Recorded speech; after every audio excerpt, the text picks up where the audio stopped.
Hey gang, thank you for joining us today, especially if you're with one of our partner churches, our friends in Ashley, North Dakota, or our friends out at Westmo Lutheran Church. The rest of you, if you're on a device, you're sitting on your couch, whatever brings you here, we just want to say it's an honor to spend a little bit of your day with you. We are in week 2 of a series we have called Thank God It's Christmas. We've been talking about how there is a lot of stuff that fills our lives these days. Am I right? I mean, think about it. We just got over an election. We've got political stuff. You and me, we go to the grocery store. We can't buy as much eggs as we used to, right? We've got financial stuff. Try buying a car or a house these days. You turn on the news, we've got global stuff. We got wars in the Middle East. We got war in Ukraine. You turn on the news to news of more weather stuff. Every day it seems like there's a hurricane, a flood, there's a forest fire wiping out a community. And maybe in your home, you've got health stuff. You had that diagnosis. Or maybe you've got marriage stuff. You've got family stuff. Maybe you've got work stuff. You've got kid stuff. And our kids, they have school stuff. Gang, here's what you know. Our lives are filled with a lot of stuff. And so here at Calvary, here with our partners, what we want to do is we want to just pause this Christmas. We want to pause for a few weeks and just take a deep breath. Everybody take a deep breath. Come on. And we want to together say, thank God it's Christmas. Would you say that with me? Thank God it's Christmas. And here's why Christmas is the perfect time for this. When it comes to Christmas, Christmas with all its traditions, it's sort of like this little escape, isn't it? It's like stepping out of the everyday ordinary. Christmas is like putting on that old flannel or cuddling up in that old blanket. It's all so familiar, and it allows us to sort of step away from, to hit pause, to escape the everyday ordinary, because here's what you know. With life as full as it is today, we need a break. Sometimes, don't we just need a break? As a pastor, there are 2 seasons of the year that are especially intense for a pastor. One of those is this season, Christmas, but the other is Easter. About 10 years ago, our family said on that Easter that after the final Easter service, we were going to load our family into the car, and we were immediately going to go to my parents' house to spend just a little bit of Easter with them. We knew we would be tired because the Easter season is exhausting, if I'm honest. It's 6 weeks of extra services. There are meals that we have with people. The week of Easter, there are like 12 services, but we were going to do this. At the end of the last service, we were immediately going to get in the car and go to my parents' house. So the last service came, the service ended, we headed out, loaded the kids in the car, went to the gas station, filled up with gas, and we headed to my parents' place. And all was good until the next week I got a letter in the mail from the chief of police here in Alexandria, who shared with me that charges would not be pressed if I go immediately to the Sinclair station and pay for the gas I had stolen on Easter. Yes, in my delirious post-Easter exhaustion, I filled with gas and just drove away. Now, maybe that's never happened to you, but here's what you know about life in our modern world. Our lives are just so full. I mean, think about your schedule.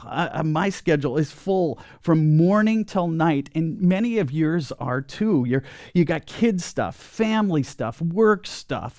You got volunteer stuff. I was talking to a retiree the other day who said, "Pastor, I need to retire from retirement. I'm just so busy." And then on top of all of that, we've got everything that's bombarding us. We're stuck on our phones. We've constantly got messages from all around the world on the TV, and it has us overthinking things. Our minds are always racing. We're more anxious, more fearful than ever. Here's what you know. Our lives are just plain full. And so today, my message is pretty simple. In fact, some of you are going to think it's too simple. You see, this Christmas, I wonder if we have a God who's inviting people like you and me to just simply take a break, to just simply take a break, to step away, to hit pause, to walk away from all the craziness that bombards our lives. It may surprise you that Jesus, when he lived his life here on earth, he was actually taking breaks on a regular basis, which is sort of remarkable when you think of Jesus's life. I mean, he was always teaching, he was always traveling, he was always caring for people, healing people. He always had a crowd around him, and everyone in that crowd wanted something from Jesus all the time. But on a regular basis, Jesus would go away. He'd escape from the craziness that was his life here on earth. Now, in one example of this, Jesus and his disciples had an especially crazy week. During that week, they'd been out on a boat and almost died when a storm came up. On that week, they had run into a man who was possessed by a demon, and they healed him. They also healed a woman who had been bleeding for 12 years. They went to Jesus' hometown, Nazareth, and there Jesus was kicked out of his own hometown, people. And if that wasn't enough, it was on that week that Jesus found out that his cousin, John the Baptist, was murdered by Herod. It was one of those weeks. And so in the book of Mark, we hear this. We hear the disciples returned from their mission and gathered around Jesus and told him everything they had done and taught. And then it goes on. It says, there was such a, say this with me, swirl of activity around Jesus, with so many people coming and going that they were unable to even eat a meal. Some of you, your lives are this swirl of activity. If I were to look at your calendar, it's just this swirl of activity. You're stuck on your phone. You're constantly got the TV on in the background, and your mind, it's stuck in this swirl of information. Your mind is constantly racing. It's this swirl of activity. Well, that's what Jesus was experiencing. And so what did Jesus do? It says, so Jesus said to his disciples, come, let's, say it with me, take a break and find a secluded place where you can rest a while. Folks, on a regular basis, even Jesus himself, he would take a break. And this Christmas, I invite you to consider, just maybe, is God looking at you and saying, it's time to take a break? This Thanksgiving was kind of a unique one for us here at the church. Most years on Thanksgiving, we have a Thanksgiving service that we participate in with the other churches in town. And for whatever reason, it didn't happen this year. And so we looked at the calendar, and it sort of, we were reminded that our staff works every Christmas, every Easter, every major holiday, that Thanksgiving is the only holiday that we weren't working this year. And our staff, they work hard every year in preparation for each of those holidays. Plus, they work multiple evenings every week and every weekend. And so do you know what we said to them? We said, this year on Thanksgiving, we want you to take the whole week off. We want you to take a break, to take care of yourself, take care of your family, get refueled, recharged before we dive into a busy season. Here's what I think. We have a God who's inviting people like you and me to take a break this Christmas. Now, I can see you. I know some of you are going, yeah, that's great, but I can't take a vacation now. I've got Christmas bills to pay. And others of you are saying, I'm retired. Every day is a break. Well, here's what I think. Bear with me, because I've got 3 types of breaks I want to share with you. And in each of those, I think God is inviting us to consider. And I know at least one of these that I'm going to share with you, you need. The first of those, the first break that God is inviting us into, I believe, is to take a break from your schedule. Those of you that know me know that my schedule is full. From morning till night, if you looked at my calendar on my phone, there is one thing after another. I've got visits, I've got meetings, I've got kids stuff, I've got volunteer stuff, and some of you are like me. And not only that, you're like me in that I'm always trying to fit one more thing in.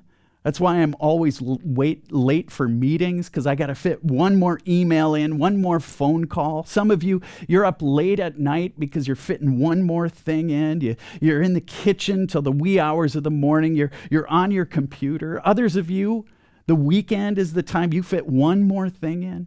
It's one more gathering. It's one more project around the house, one more hockey game, one more night out. And so on Monday, you are exhausted, if you're honest. My wife and I, actually, this issue of schedule, my schedule, has actually become an issue in our marriage. On a regular basis, my wife says, Hans, we got to have a come to Jesus meeting. Because when it comes to my schedule, I'm always go, go, go, do. And then, do you know what happens to our family? We just collapse. Guys, my wife, she should have been a marathon runner because she knows how to pace her life. I sprint and then I collapse. I sprint through life, I collapse. I sprint and collapse. My wife, she knows how to pace life. She knows that we need downtime together with our family. She knows we've got to have meals together. Do you know what else she's taught me? She's taught me that the most important word in our vocabulary is no. Would you say that with me?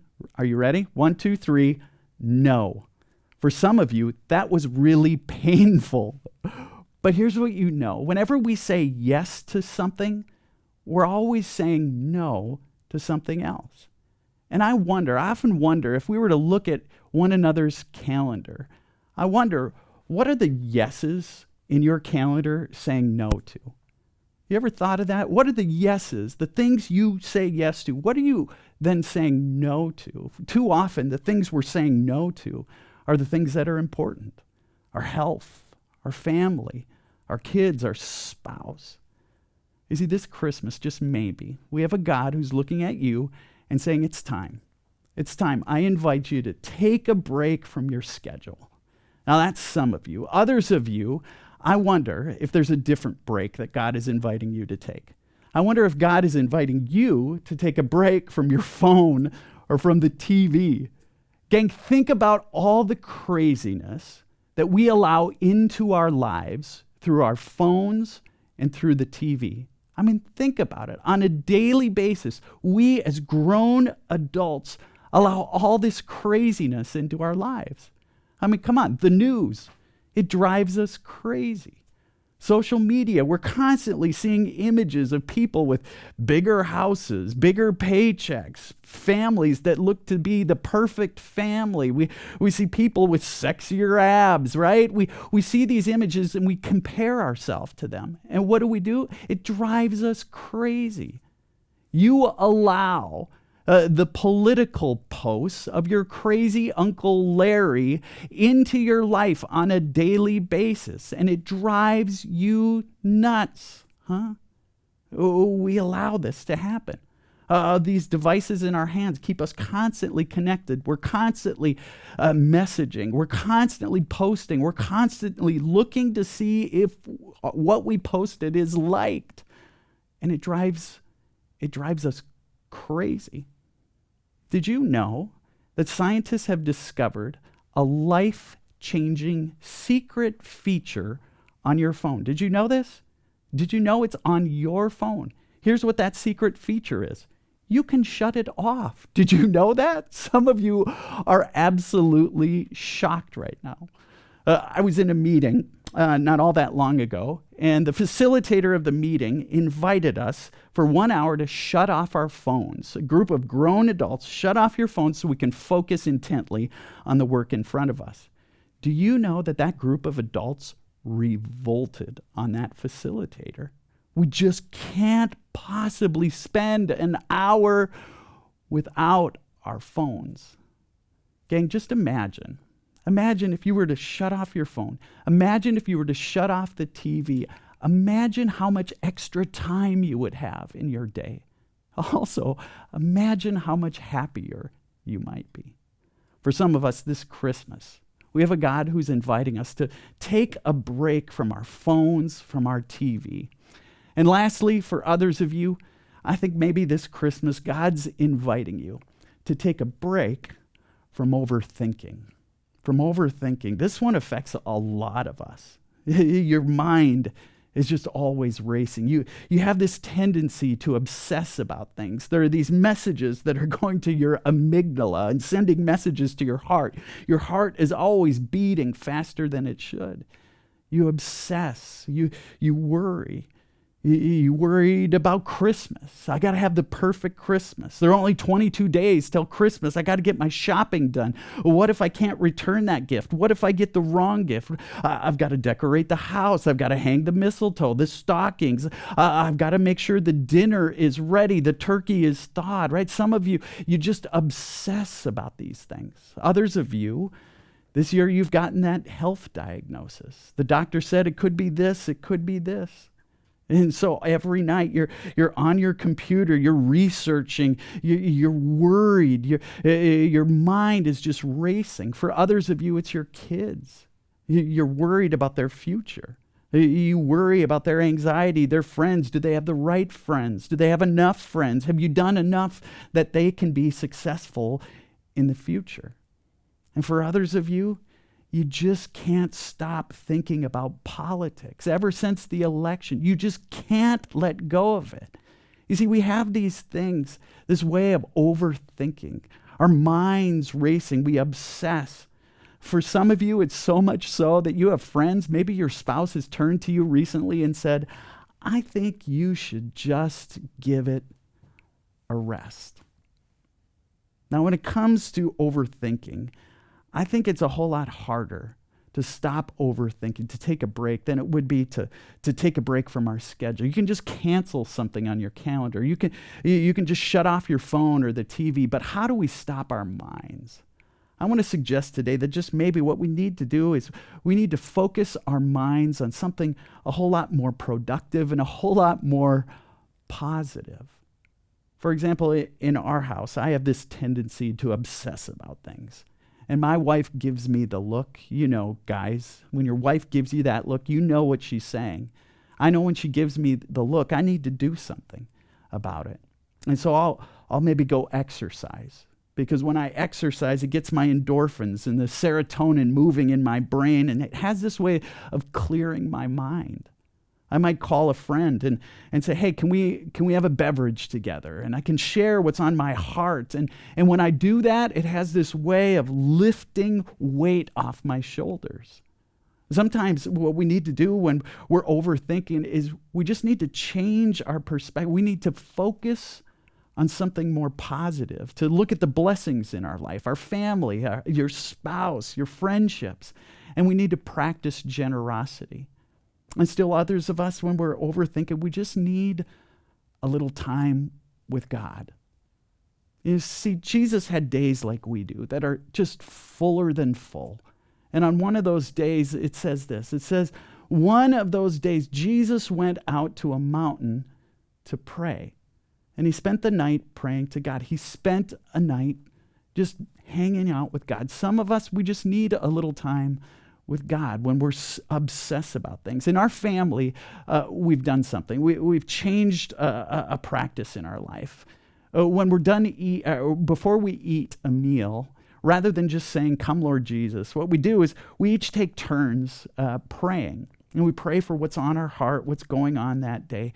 And it's changed our perspective. It's focused us more on what's important as a family. Hey, gang, this Christmas, just maybe Jesus, this God of ours, is inviting people like you and me to take a break. Maybe for you, it's a break from your schedule. Maybe for others of you, it's from your phone or your TV. Still others, it's taking a break from overthinking. This summer, some of you know that the church blessed me with a time to take a break. I was able to have a sabbatical, and it was absolutely wonderful. But here's what I quickly learned. Just because you're not working doesn't mean you're resting. I learned that I am terrible at resting. In fact, I filled my 12 weeks with as much as I think is humanly possible. I went to every soccer game my one son played in. I went to every parade my other son marched in. We put a deck on our house. We built a retaining wall. I went on a big fishing trip to Alaska. We went on a houseboat trip with the kids from our church. We traveled abroad. We came back and put a new patio door on our house. And then at the end, right before school started, we fit in one more trip to Florida. In fact, there was one moment where we were between trips and I told my wife, I'm going to spend a quality evening with my son, Lars, at home. Everyone was gone except the two of us. And she came home and guess what she found? She found this, Just because we're not working doesn't mean we're resting. It's interesting. I ran marathons, a lot of them, back in my 20s and 30s. And when I would run marathons, it wasn't pretty at first, let me be honest. I'd hit mile 18, 19, and I would hit the wall, as they say. When you hit mile 18, 19, you hit the wall, and I would stop, and I might jog for a while. I'd stop and walk and jog. It took me forever to finish a marathon. And here's what I thought was the problem. I thought the problem was my training, that I wasn't running enough miles. I wasn't doing enough. I wasn't preparing my body enough. And so I'd increase my mileage every time. I got up to running 70 miles a week, people.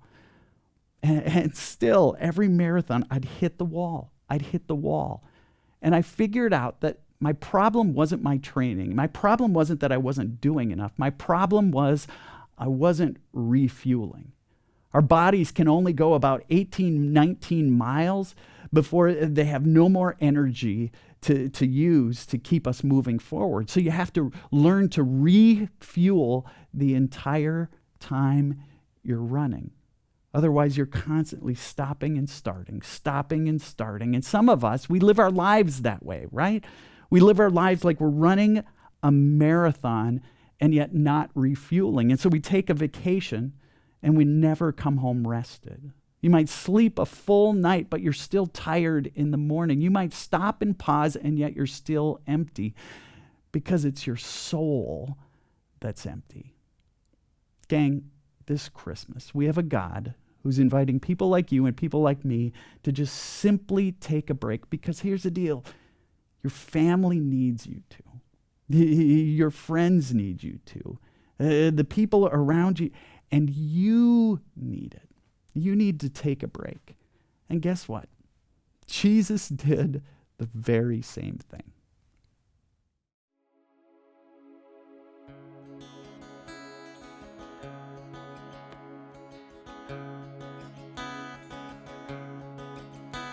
Oh come, Emmanuel,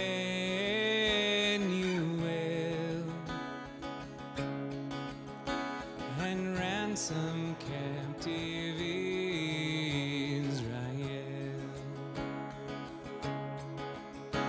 that mourns in lonely exile here until the Son of God appear. Rejoice, rejoice, Emmanuel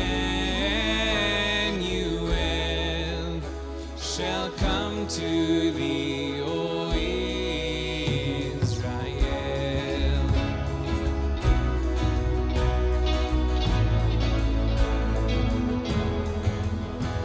Oh, come thou day spring, come and cheer our spirits by thine advent here. Disperse the gloomy clouds of night, and death's dark shadows put to flight. Rejoice, rejoice, rejoice, Emmanuel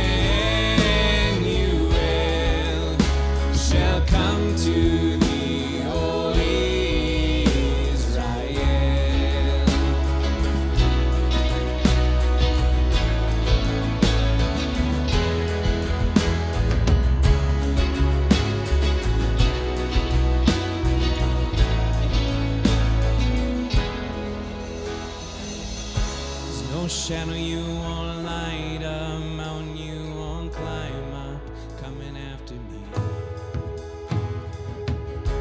No wall you won't kick down, lie you won't tear down, coming after me. No shadow you won't light up, mountain you won't climb up, coming after me. No wall you won't kick down, lie you won't tear down, coming after me. Oh, the overwhelming, never-ending, reckless love of God. Oh, it chases me down, fights till I'm found, leaves the 99. I couldn't earn it, I don't deserve it, still you gave yourself away. Oh, the overwhelming, never-ending, reckless love of God.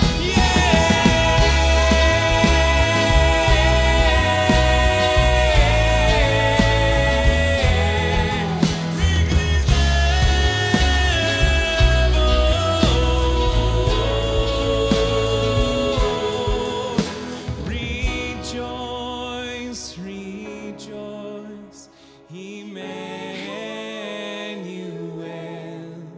shall come to thee, O Israel.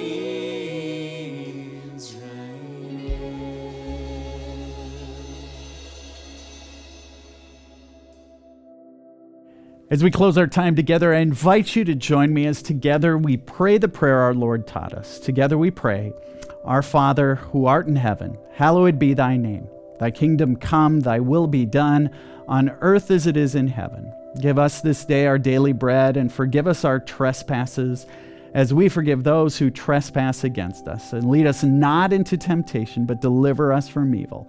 For thine is the kingdom, and the power, and the glory, forever and ever. Amen. Hey gang, thanks so much for being with us today. If you're new to Calvary, I want to invite you to head on out to our website, calvaryalec.org, and there you can find out a whole lot more about us and how you jump on the journey of faith with us. Before you go, I want you to meet some friends of mine, Holly, Harmony, and Tom. Hi everyone, thanks so much for worshiping with us today. My name is Holly Saminsky, and this is my daughter Harmony and my fiance Tom McMahon. I started worshiping with Calvary online about 3 years ago. When Holly and I decided to further pursue our faith, Calvary was our first choice. After a few services and Harmony finding there were donuts regularly, we knew Calvary was the church.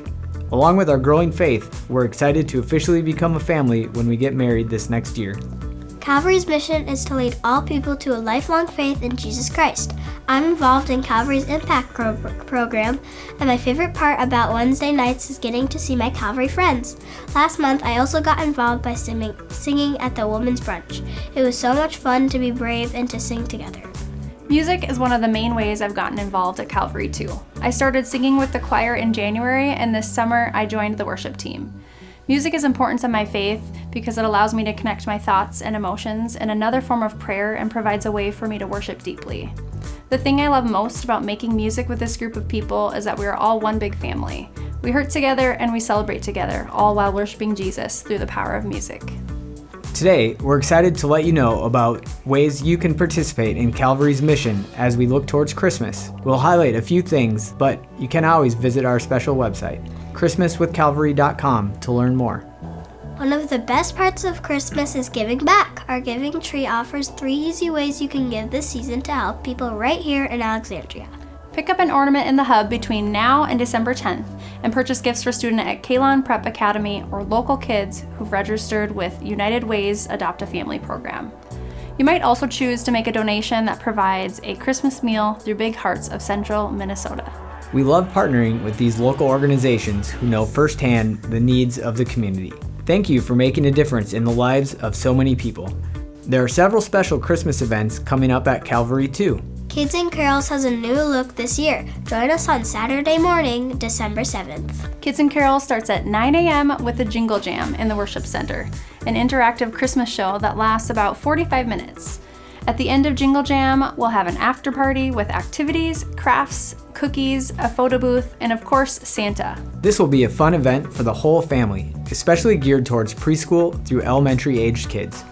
It's free and open to the community, so help us spread the word. One reason we hold all these events at Christmas time is to remind people that church can be fun. But it's also to let them know that no matter who they are or where they come from, they have a place at Calvary. Take a minute and think about someone in your life who could really use an invitation this Christmas. Whether it's to a special event or to Christmas Eve worship, your personal invitations truly have the greatest impact. Thanks again for worshiping with us today. We hope to see you this Christmas. Hey everybody, thanks for being with us today. If you want more information about Calvary, head out to calvaryalec.org. Or if you want to join us for Christmas this year, we'd love for you to check out our Christmas website, christmaswithcalvary.com. As we close our time together, I invite you to consider your offerings at this time. You can make your offerings in any of the ways on the screen. The easiest way to make that gift is to just simply head to our website, calvaryalec.org, hit the button that says Give. You can also make your gift using that app on your phone, Venmo. You can write a check, drop it in the mail, or if you're not sure how to make your gift or want to make a special gift this Christmas, just give us a call in the church office, and we'd love to talk to you about that. Gang, thanks for worshiping with us. Merry Christmas.